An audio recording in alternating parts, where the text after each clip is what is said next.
Another component of autism, at least that it's an argument anyway, is vaccines. You know, kids these days are getting multiple times more than, you know, when I was a child. Is this making us healthier, more protected, or what is it actually doing with No, these I mean, large I doses? really think we've way overdone it on the vaccines. It's funny how we've managed to program people to believe so thoroughly that vaccines are awesome, you know. This was all set up with the polio and the smallpox, you know. We say, oh yes, of course, vaccines are wonderful. When can I get a vaccine for this? You know, give me a vaccine that will fix this problem. We've got that entire mentality, which is amazing to me because the vaccines are full of toxic chemicals.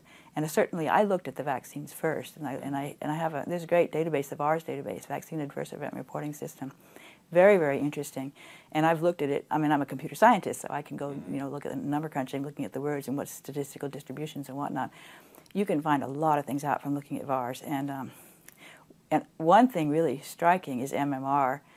MMR is the vaccine measles, mumps, and rubella. And Andrew Wakefield connected that to autism way back when, like 1998, I guess. He had this paper in Lancet, which was very interesting. And he had taken these certain cases of kids with autism and connected it to the MMR vaccine. And he had a whole theory. In fact, he was into the idea of the gut-brain axis connection and disruption of the gut even back then. So this is something that's been around as a theory for autism for a long time. And he targeted MMR, but he didn't really explain what is it in MMR that's causing this. And I was frustrated by that as well. I confirmed in my studies of the VAERS database that MMR is associated with autism. And I wrote a paper on that, and I proposed at the time that possibly, and it was something somebody else had also proposed, which was that the acetaminophen that is given, which is to control the fever, kids are often given that around the vaccine, and that can become toxic to certain kids who can't metabolize it properly. Well, so it turns out, only recently did I figure out the connection to glutamate with MMR. It's truly amazing, because MMR is one of the few vaccines that contain glutamate. And of course, glutamate is toxic to autistic kids because they don't have manganese. That's my theory anyway. And so when you've got that extra glutamate directly injected in through the vaccine, it goes to the brain because of the influence of the glyphosate.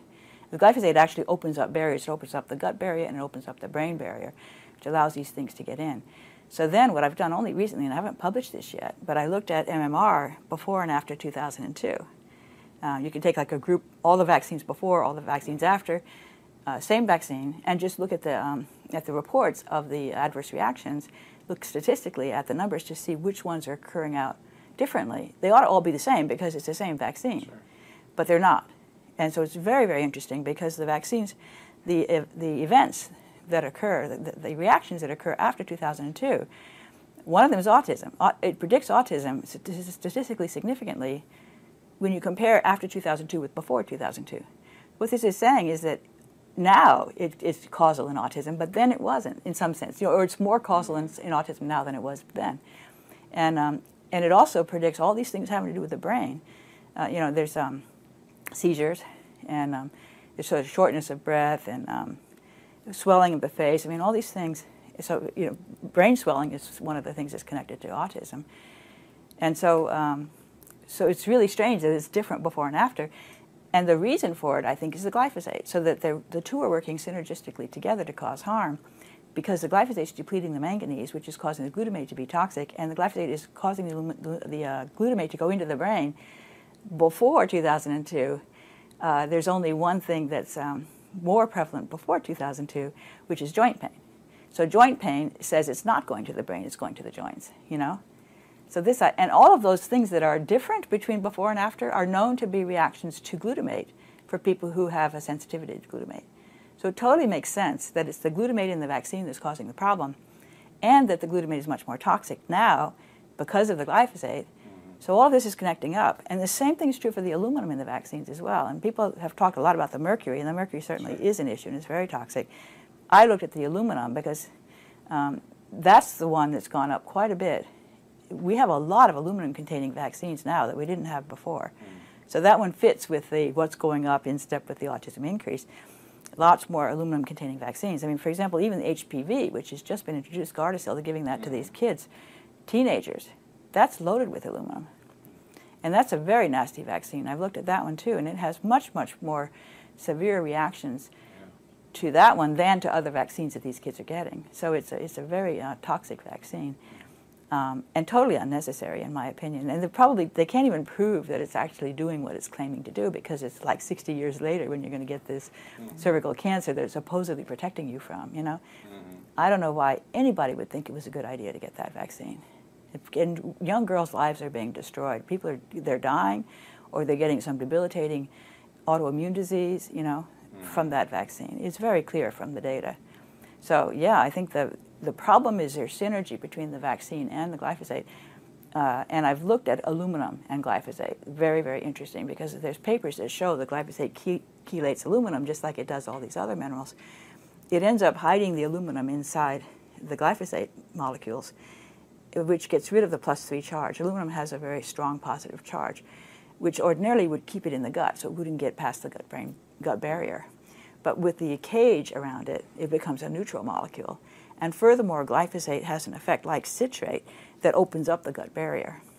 And that same effect will open up the brain barrier as well, so that the glyphosate is letting the aluminum pass the gates, from the gut into the blood, from the blood into the brain. And the glyphosate is also bringing the aluminum to the pineal gland, which is outside of the blood-brain barrier. So that pineal gland is much more susceptible. People have studied the amount of aluminum in various parts of the brain. They find the pineal gland has twice as much as the other parts because of it being outside of the blood-brain barrier.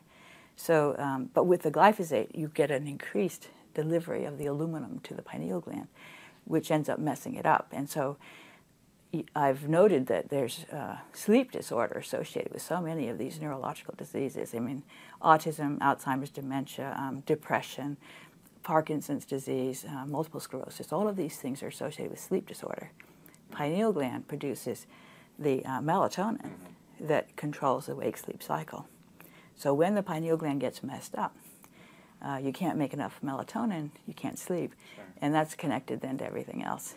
Furthermore, melatonin is a product of the shikimate pathway, which is the exact pathway that glyphosate disrupts.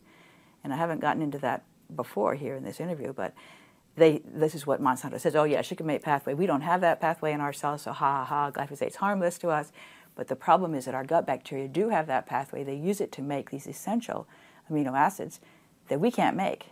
And we can't make them because we don't have that pathway. We depend on our gut bacteria to provide those for us. If they're exposed to glyphosate, they can't make it.